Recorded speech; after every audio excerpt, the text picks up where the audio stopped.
Number one ह्याच्यावरून पण तुमच्या लक्षात येईल हा कंपोनंट सेम असणार आहे. याची तुम्हाला कॅल्क्युलेशन करायची जो हॉटेल इंडस्ट्रीमध्ये जेवढे कन्स्ट्रक्शन मध्ये एवढेच हॉटेलमध्ये बरोबर उत्तर देईल. आता हे कोणाला समज नाही असं आहे का? No sir.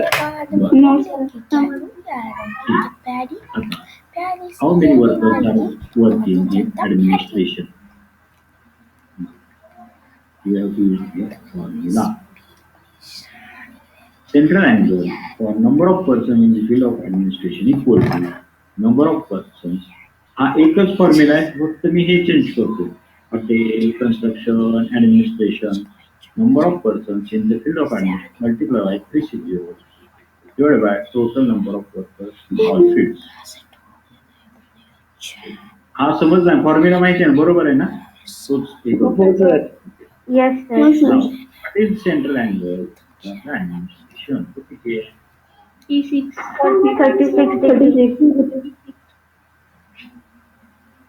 36 equal to number of persons in the field of administration divided by 10,000 into 360.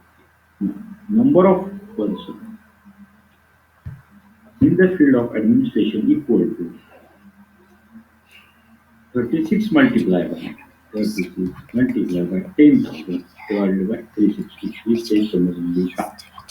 Yes, sir. हो, sir. Yes, sir. Number of persons in the field of administration equal to 1 multiplied by 10,000 divided by 10. He step कशी आली हे मला कोणी सांगू शकते का? Sir, 36 ने 360 ला divide केलं. बरोबर आहे, असंच केलंय का? Yes, sir. Yes, sir. काही मुलांचं म्हणणं आहे हे 36 आहे, हे 360 आहे. 36 therefore 1/10 झिरो राहतील शिल्लक. ही 360 असते तर डिवाइड बाय 3 1 आला असतं. इथे 36 आहे डिवाइड बाय 360 आहे म्हणून डिवाइड बाय 10. हा 1 360 ला डिवाइड केलं म्हणून 1 into 10,000 डिवाइडेड बाय 10 असं आलं. Therefore, now 10,000 divided by 10 is 1,000. Number of persons in the field of administration equal to 1,000. आता हे 1,000 आणि 2,000 2,000 हे बरोबर आहे की नाही कसं चेक करा? या दोघांचं कोरिलेशन. सर, सेंट्रल अँगल कमी तर 2000 पेक्षा कमी आलं पाहिजे. हा सर. त्या ज्यावेळी आन्सर माझं 2,000 आहे, ह्याच एक्झाम्पल होतोय तर माझं सेंट्रल अँगल 72 आहे. जर माझं आन्सर 1000 येत असेल तर सेंट्रल अँगल किती यायला पाहिजे? ना वर्कर 2000 वरून 1000 वर आले, 50% झाले, निम्मे झाले वर्कर. सेंट्रल अँगल किती होईल? 72 वरून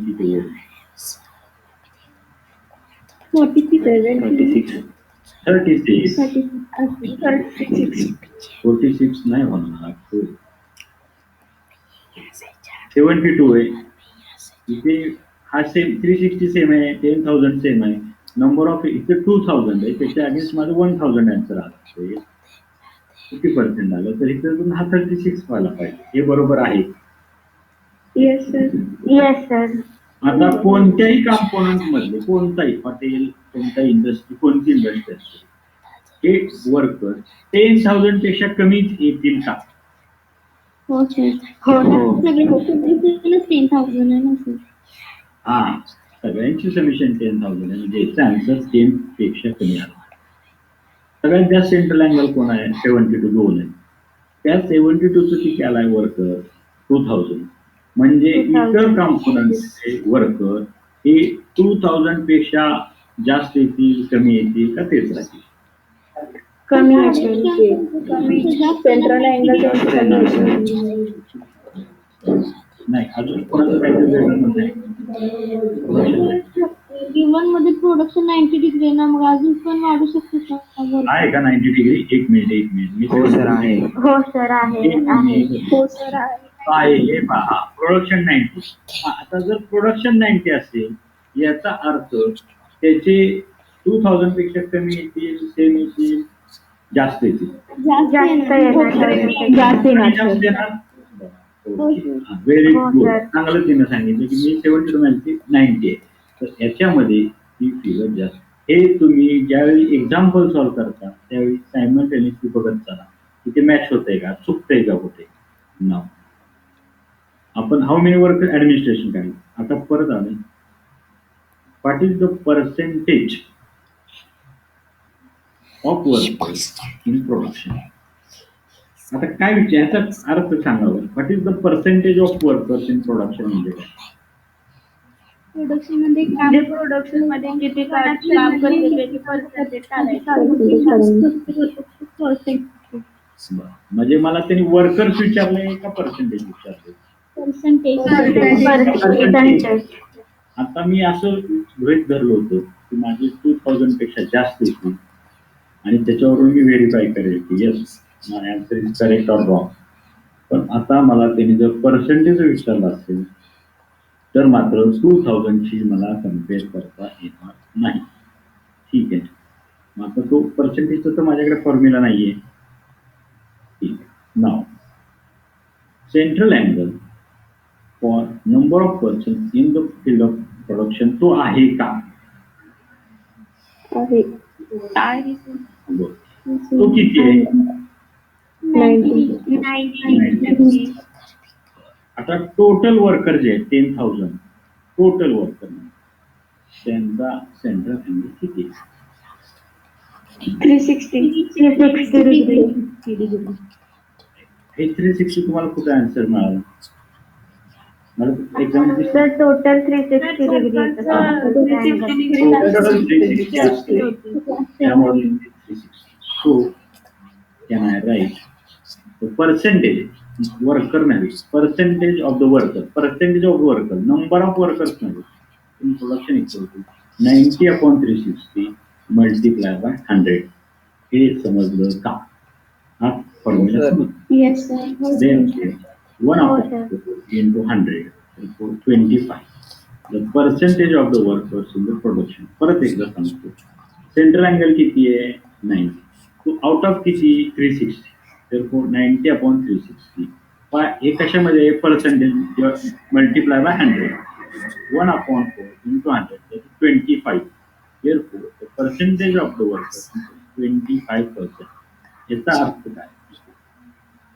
पर्सेंटेज विचारलंय. हा जर सर्कल पकडला आपण हा ह्याचे जर 4 तुकडे केले 4 डिवायडेड 90 अगेन 90 तर हे 25% येईल का?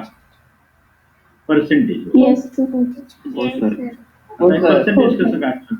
तर त्याचा जो सेंट्रल अँगल आहे डिवायडेड बाय टोटल अँगल माहिती आहे 360 मल्टिप्लाय 100 कारण पर्सेंटेज मध्ये हे समजलं का? येस समजा याच्या पर्सेंटेज ऐवजी विचारलं असतं टोटल नंबर ऑफ वर्कर तर काय केलं? 90 into फॉर्म्युला यूज केला असं सर. हा फॉर्म्युल्यामध्ये you have to put the value. काय केलं असतं तुम्ही हे प्रोडक्शन इथे त्याच्या व्हॅल्यू आल्या होत्या. Central angle number of production number of persons in production total इथे 90 number of persons in production divided by 10,000 into 3.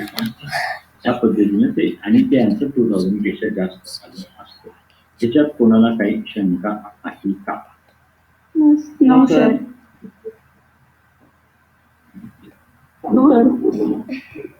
The annual investments of family are shown in the pie diagram. Annual investment answer the following questions based on if the investment share is equal to 2000, find the total investment. Total investment म्हणजे काय? म्हणजे काय म्हणायचं त्याला? कोणती figure अपेक्षा? Total investment म्हणजे ते डिवायडेड बाय टोटल आहे का ते? त्या फॉर्म्युला टोटल इन्व्हेस्टमेंट हे रिप्रेझेंट करतो का total number of workers in all field? Yes sir. The annual investment of a family are shown in the pie diagram. Answer the following. If the investment is share ची माहिती आहे, find the total investment. How much amount is deposited in bank? How much more money is invested in immovable property than mutual fund. How much amount is invested in post? आता एक आता सध्या काय समजणार नाही एक एक सॉल्व्ह करतो. थोडं ह्याच्यामध्ये कोणते कोणते कॉम्पोनंट्स आहेत? Immovable property 120 degree, mutual fund 60, deposit in bank 90, post 30 degree, share 60 degree. आता काय विचारले त्यांनी? Find the total investment. समजा मला एक क्वेश्चन त्यांनी मला विचारत नसतं टोटल इन्व्हेस्टमेंट त्यांनी सांगितलं असतं हा question how much amount is deposited in bank तरी मी टोटल इन्व्हेस्टमेंट कॅल्क्युलेट केली असती का? हो सर. मग टोटल इन्व्हेस्टमेंट कॅल्क्युलेट करण्यासाठी मी बँकेचा फॉर्म्युला बँकसाठी फॉर्म्युला वापरला असता का शेअरसाठी? शेअरसाठी वापरला. एक लक्षात आलं नाही म्हणजे मला त्यांनी बँकेचं विचारलंय आणि तुम्ही शेअरसाठी का फॉर्म्युला वापरता हे नाही समजलं काय लागतं. सर त्याचं सेंट्रल अँगल पण माहिती आहे आणि इन्व्हेस्टमेंट पण माहिती आहे आपल्याला. ओके शेअर्स मध्ये किती पैसे ते माहिती आहे त्याचं सेंट्रल अँगल माहिती आहे. जरी मला शेअर्स नसले विचारले मला बँकेची माहिती हवी होती बँकेत अमाऊंट डिपॉझिट तरी सुद्धा मी पहिल्यांदा शेअर्सची कॅल्क्युलेट करणार कारण तो गिव्हन डेट आहे हे समजलं का याच्यात कोणाला काही शंका? No, sir. No, sir. No, sir.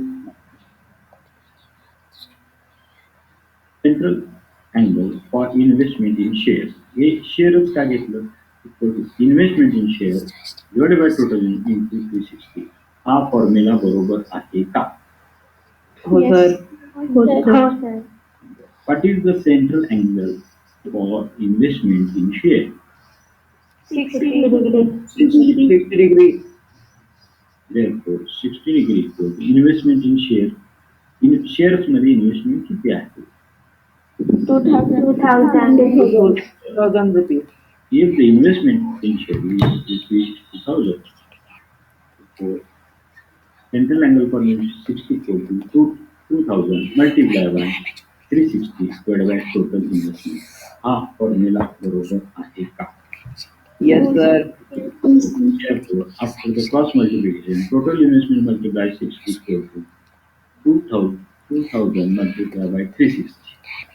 Now, changing the sign, the total investment is equal to 2000 multiplied by 360 divided by 60. A समजलं का? हो सर.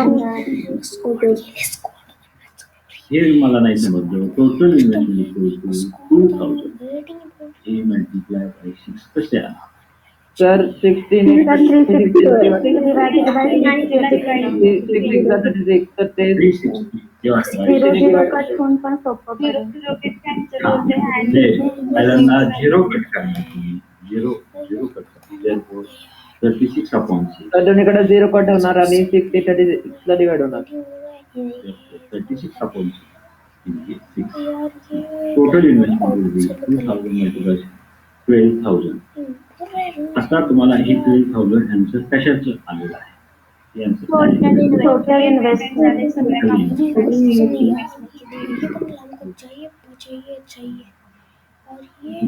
Next question.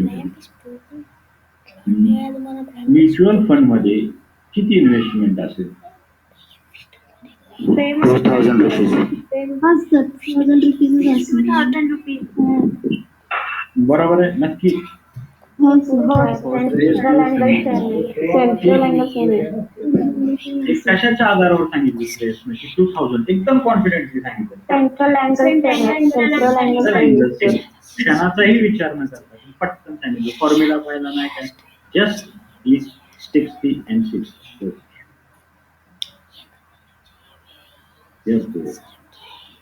विचारच नव्हतं मी जस्ट तुम्हाला म्हणजे हे पाहिलं. पोस्ट मध्ये सांगू शकाल का तुम्ही इन्व्हेस्टमेंट? 1000. बघू आपण ते काय पोस्टची विचारली पोस्टची 1000 सांगितले त्यांनी लक्षात ठेवा. How much amount is deposited in bank? हेच केलं ना आता बँकच काढले का आपण बँकेत घ्यायचं central angle for amount deposited in bank equal to amount deposited in bank total investment हे बरोबर आहे का formula what is central angle for bank 90 degree 90. equal to amount divided by 12,000 into 360. 90 into 12,000 equal to amount deposited in bank multiplied by 360. Therefore, amount deposited in bank will be 90 multiplied by 12,000 divided by 360. Amount deposited in bank equal to 90 multiplied by 2,000 divided by 360. This repeats the period फक्त side change केली. परत 0 cancel होईल 9 4 36 12,000 upon 4 answer will be 3,000 हे समजलं का हो sir. Yes sir. हो sir. म्हणजे आता आपण इन्व्हेस्टमेंट टोटल इन्व्हेस्टमेंट फाइंड केली डिपॉझिट बँक मध्ये किती आहे ते नाव त्याचा परत मला थोडा अर्थ समजून how much more money is invested in immovable property than in mutual fund. याचा अर्थ काय म्हणतात सर डिफरन्स पाहिजे. डिफरन्स पाहिजे म्हणजे त्यांना हा डिफरन्स पाहिजे इन्व्हेस्ट इमोवेबल प्रॉपर्टी आणि म्युच्युअल फंड हे समजलं का या दोन कॉम्पोनंट हिंदी आणि मराठी असेल हिंदी आणि मराठी फरक डिफरन्स विचारला दे आर आस्किंग डिफरन्स त्याला वेगळा काही फॉर्म्युला आहे का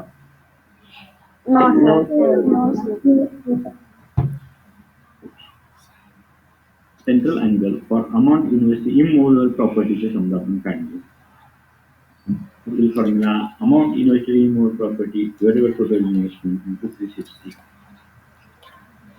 सेंट्रल अँगल किती आहे for immovable property 120 degree.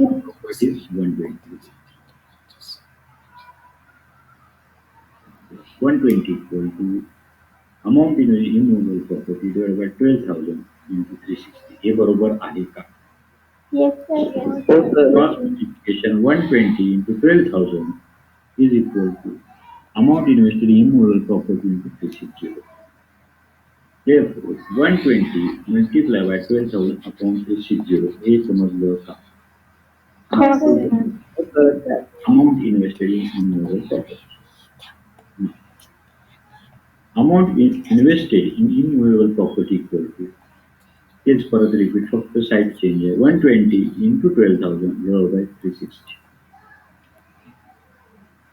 Amount invested in mutual fund equal हा 0 cancel 12 3 are 36 therefore 12,000 divided by 3 these steps must be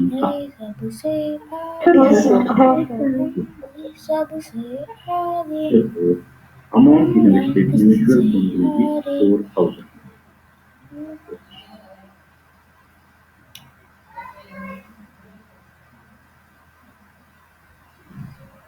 Question काय how much more invested in immovable property than in mutual fund आता काय करावे लागेल परत आपल्या mutual फंडचं काढावं लागेल का नाही सर. No sir. शेअर्स आणि mutual fund central angle same. Mutual fund is 60 shares is 60 no.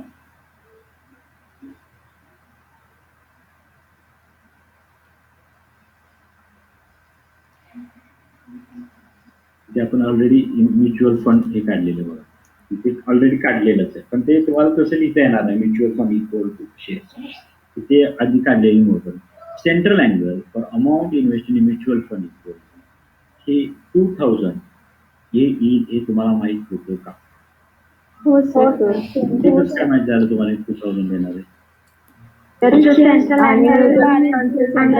Central angle आहे. ऑलरेडी काढलेलं नाही आपण कुठेच काढलेलं नाही ते त्यांनी दिलेलं आहे शेअर्सची दिलेली होती व्हॅल्यू हे बरोबर आहे कॅल्क्युलेट नाही केलेली आपण कुठे शेअरची व्हॅल्यू दिलेली Again, you have to write 60 equal to amount in mutual fund divided by 12,000 into 360. 60 into 12,000 equal to amount invested in mutual fund multiply by 360. Therefore, 60 into 12,000 divided by 360 amount in mutual fund. Therefore, amount invested in mutual fund equal to 60 multiplied by 12,000 divided by 660. Now, 00 cancel upon 6. 12,000 upon 6 will be 2,000. हे आता आपण पाहिलं immovable property किती झाली होती 2000. अजून काही method आहे का अजून करू शकलो असतो का आपण सर डायरेक्ट करू शकलो असतो ना आपण इनमोल कसं प्रॉपर्टी direct? 20 डिग्री आणि म्युच्युअल फंड 60 डिग्री हा बरं मग म्युच्युअल फंड हे येतंय सर डबल करायचं होतं. डबल केलं असतं पण सर तर 4000 आला असतं आणि मायनस 2000 केलं असतं आपल्याला आन्सर मिळालं असतं 2000. हा मग तुम्ही परत हा फॉर्म्युला लिहावा असं तुम्हाला डिफरन्स बिटवीन सेंटर काल एक बघितलं होतं आपण आठवते का डिफरन्स बिटवीन हा डिफरन्स टाईप होता आठवते का तुम्हाला ती गरज नव्हती तरी आपण केलं होतं. हो सर. हो सर. तो फॉर्म्युला जरी वापरला पण तुम्हाला तो फॉर्म्युला लिहावा लागला असता इथे. आणि फक्त काही डिफरन्स लिहायचा आहे तोच फॉर्म्युला एकच आहे फक्त डिफरन्स हा difference between center angle for आता जे म्युच्युअल फंड काय असेल तो equal to difference between the number of person total number 360. इथे फक्त तुमची अँगलची सबस्ट्रॅक्शन झालं असतं टोटल तेच झालं असतं डायरेक्ट तुम्हाला डिफरन्स. पण या केसमध्ये समजा तुम्हाला डायरेक्ट मिळाला असता डिफरन्स तर इंडिव्हिज्युअली म्हणजे म्युच्युअल फंड आणि याची व्हॅल्यू मिळाली असती का नो सर.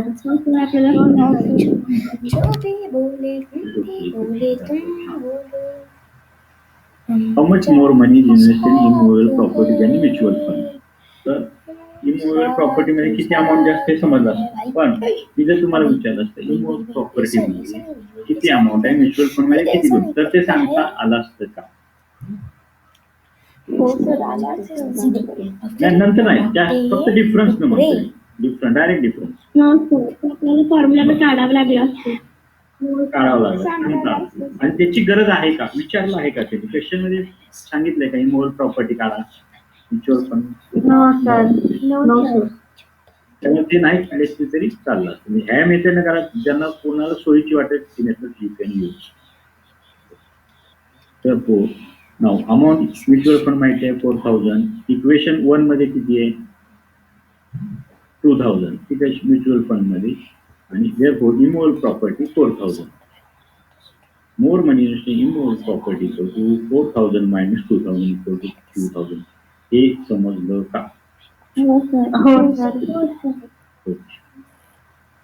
आता एक क्वेश्चन विचारला होता मी थोड्या वेळापूर्वी माय क्वेश्चन वॉज असा मला प्रश्न होता how much amount is invested in post तर ते एका मुलीने उत्तर दिलं होतं 1000. तर ते कशाच्या आधारावर 1000 दिलं होतं ते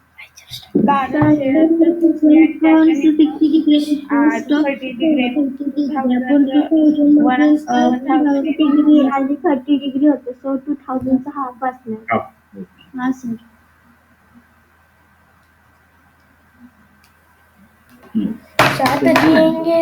For amount invested in post equal to amount invested in post divided by total investment multiply by 360 हा फॉर्म्युला बरोबर आहे. Yes sir.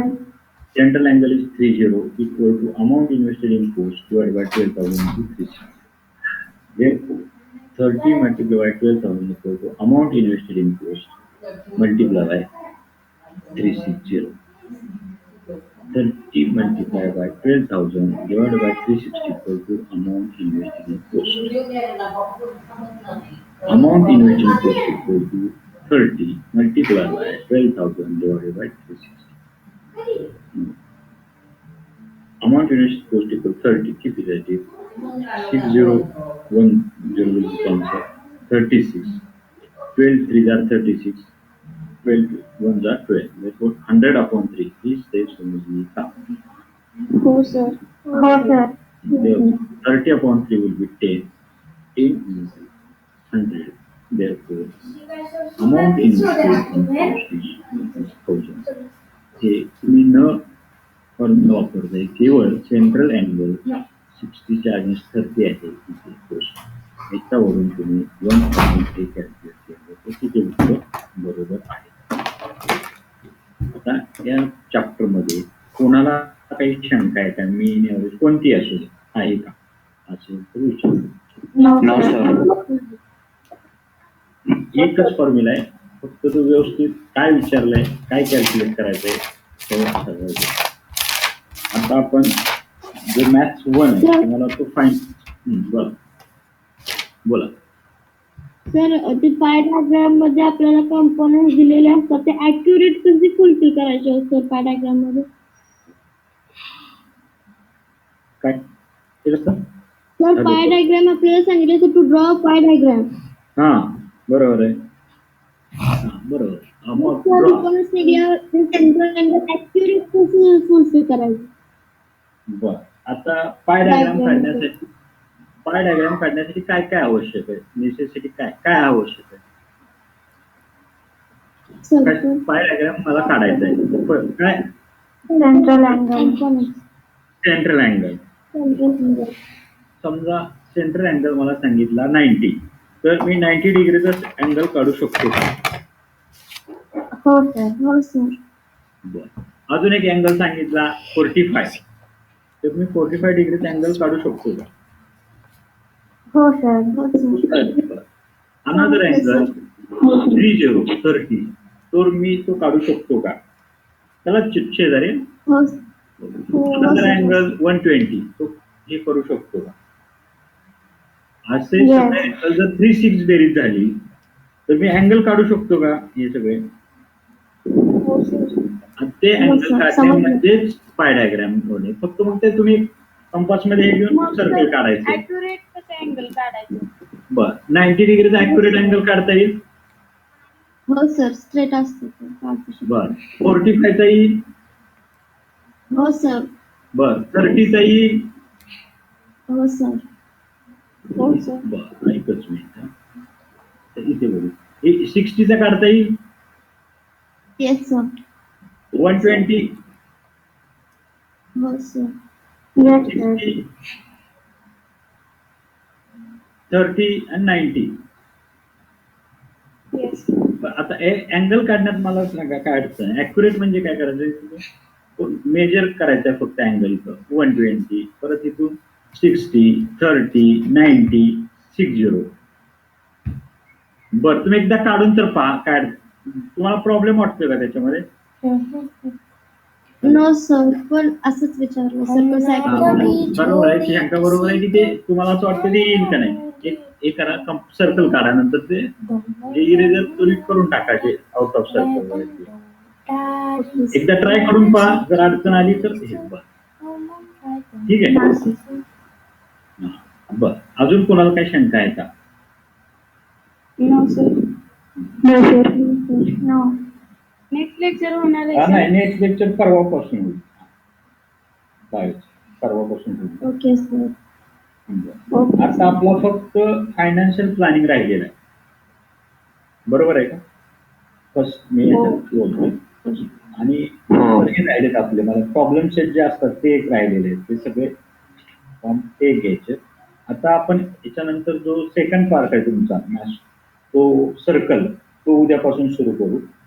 तर मी तुम्हाला नोट्स पाठवतो, उद्या तो वाचून किंवा तयारी करून या. ठीक आहे. Okay. Okay sir. Okay sir, thank you sir. Thank you sir. Bye sir. Thank you sir. Thank you sir. Bye sir. Thank you sir. Bye. Bye. Hi sir. Good night.